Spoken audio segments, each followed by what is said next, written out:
Okay, so take a seat and pay attention, because I've been wanting to talk about this one. This is a very interesting story.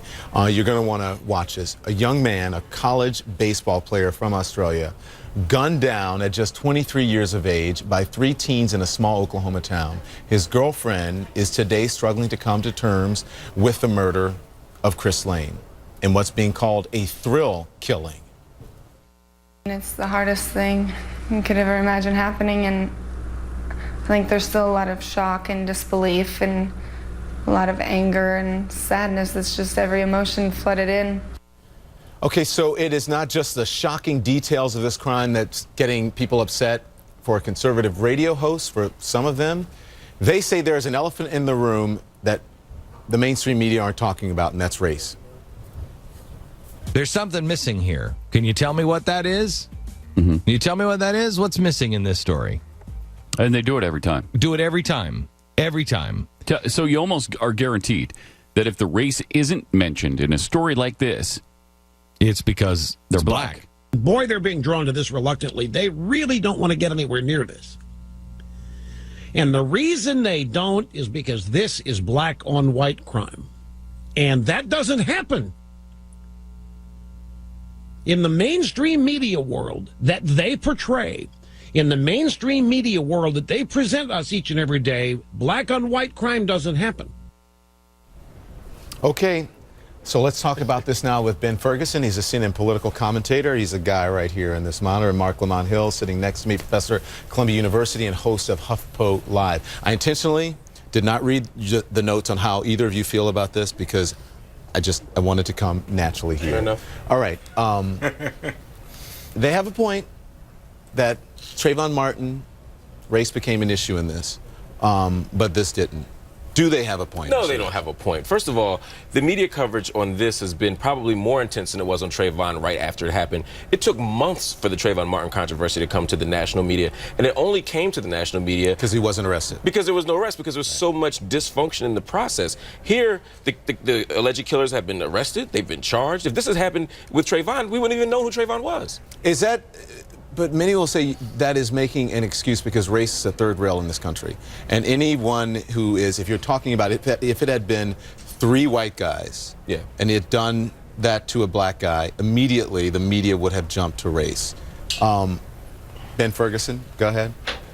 Yeah, well, not only that, but you would have had Jesse Jackson, Al Sharpton, and many other leaders out there that would be doing exactly what they did with Trayvon Martin. And in this case, it's a white kid that's profiled. We now know from some of the tweets from one of the guys that had the gun that he said, "White people disgust me." And another time he said, "I hate all white people." And there was multiple tweets based on race in there, dropping the N-word and then saying, "I got the whiteys" and that kind of thing.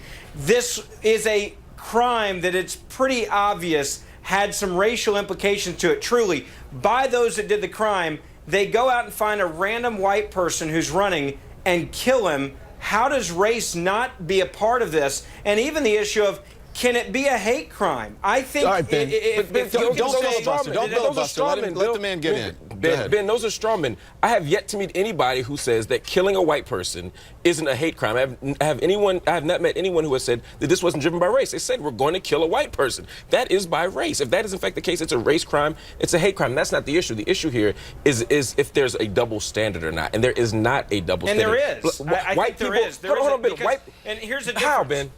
Here's the difference. When you have something like Trayvon Martin that comes out, and you have marches, and you have pastors, and you have people that are going out there, and all they're doing is beating on race, race, race, and then the same exact thing happens. And let's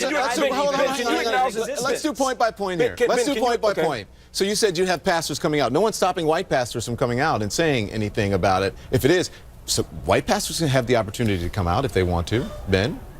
And who would cover that? And more importantly, they would say they're out of touch and, well, they're racist because they're coming out having some white march. If we had white pastors coming out... Because of the double standard.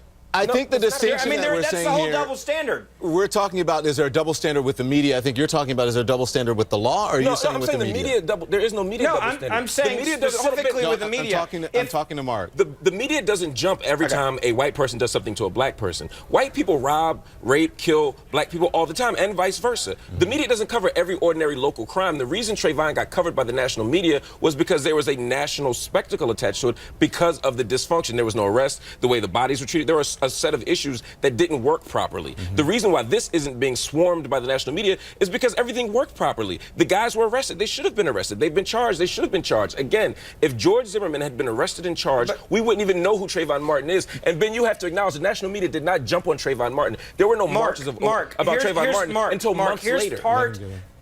Mark, here's part of the issue with the double standard.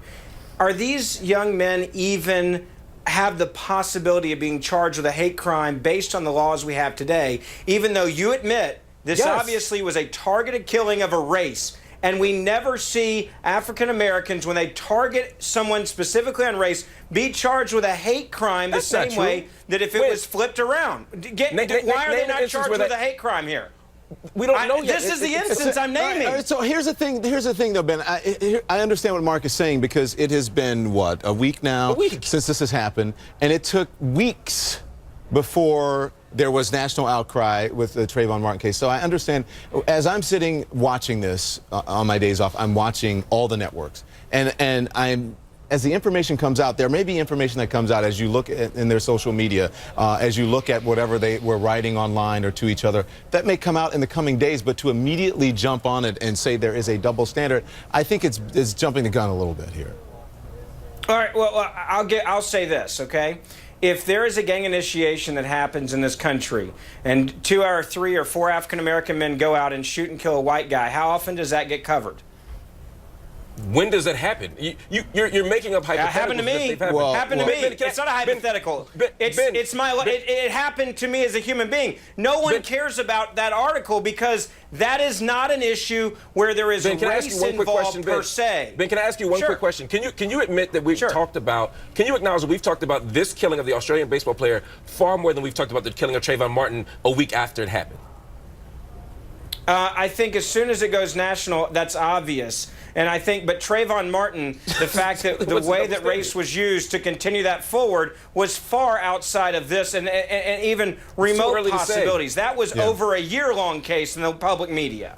Okay, go with me on this. Can you guys back the prompter up? I want to put those tweets in there a little bit because they've gone, and I don't have the page for them. Can we go back? Because I want you to go through. I want to go through what they said online here to see if Ben actually does have a point. Okay, and if this had been investigated earlier, might he have even more of a point? Okay, so just after the shooting or before the shooting, James Edwards, the youngest of the 3, tweeted this, that he and his friends were ready to take some lives. Back in April, he posted 90% of white people are nasty. He posted rap videos and talked about being a gangster. What does this say about the culture and the kind of people or person he might be? In conjunction with the acts that he allegedly committed, they say a lot. But there's no way ahead of time that we could look at someone who celebrates rap music and do some criminal intervention. If we did that, we'd be intervening on half of America and many young white people in the suburbs. But you don't think that the media would be jumping on this if let's say the situation was reversed and they'd said, oh well, 90% of black people are bad and we're gonna go out and kill people. I think people would look at that as a sign of something problematic and they would use that as evidence for a hate crime. I think the same thing should happen here. All I'm saying is a week after the murder, it's too early to say that we haven't done it. That's all I'm saying. But Mark, give it some time. Then I got to go quickly. Hurry up. Here's the core issue.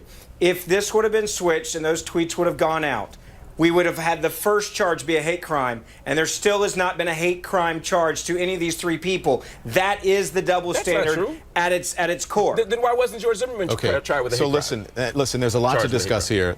It's a great conversation. It's worth asking. I think that both of you make some really good points here. I convinced me he agrees with me now. But really say we have to remember here there's someone who is dead, and it's a tragic story all the way around. Thank you guys. Appreciate it. Pleasure. All right.